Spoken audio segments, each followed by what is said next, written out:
Ce border croisé labrador souffre d'un hématome depuis quelques jours. Fanny Souroc l'ausculte pour déterminer s'il a besoin d'être opéré. C'est encore bien rouge quand même. Nous sommes à 1500 mètres d'altitude à la clinique vétérinaire de Bourg-Madame, créée il y a près de 30 ans dans une ancienne ferme. Fanny a fui les cadences des cabinets citadins pour s'associer à 5 autres confrères. 7 jours sur 7, ils assurent des actes de chirurgie, stérilisation et d'urgence. Ah oui. On a des chiens qui vont dans la neige ou des chiens d'avalanche parfois à recoudre, qui peuvent avoir des plaies particulières. Des chiens de chasse à recoudre.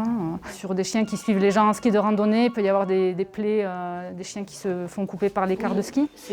Si les animaux de compagnie représentent 65% de l'activité, 35% sont consacrés à l'activité rurale. Voilà Fanny, partie sillonner ce territoire d'élevage où une centaine d'exploitations agricoles produisent de la viande et du lait. Là, tranquille. L'éleveuse Anne Le Gall rassure ses 20 vaches laitières pendant que Fanny procède à des prises de sang dans le cadre du suivi sanitaire du troupeau.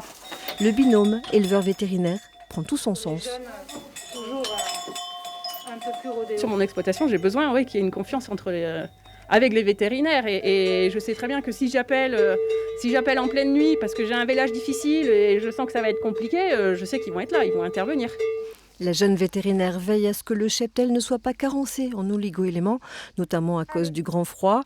En cas de pathologie, elle peut prescrire et délivrer des médicaments. Il y a des soins de suivi de troupeaux classiques, ce genre-là, des prises de sang, des suivis de reproduction pour s'assurer que les vaches sont gestantes ou pas. Et après, il y a tout le côté urgence du métier où on intervient pour faire des vélages, soigner des veaux à diarrhée, à grippe. Un peu plus loin, au sein de l'exploitation de la famille Boson, la centaine de races à viande Aubrac bénéficie des dernières normes en vigueur. Ce veau qui vient de naître souffre d'un type d'arthrose. Mais il grossit quand même. Ouais, ça lui fait mal. Ouais, c'est bon. On appelle le vétérinaire sur des cas spécifiques au niveau, par exemple, sur les pattes là, de ces veaux.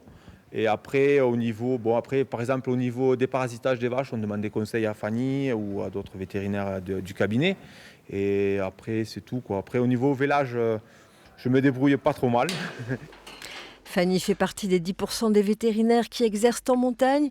Depuis plusieurs années, la ruralité est confrontée aux déserts médicaux vétérinaires.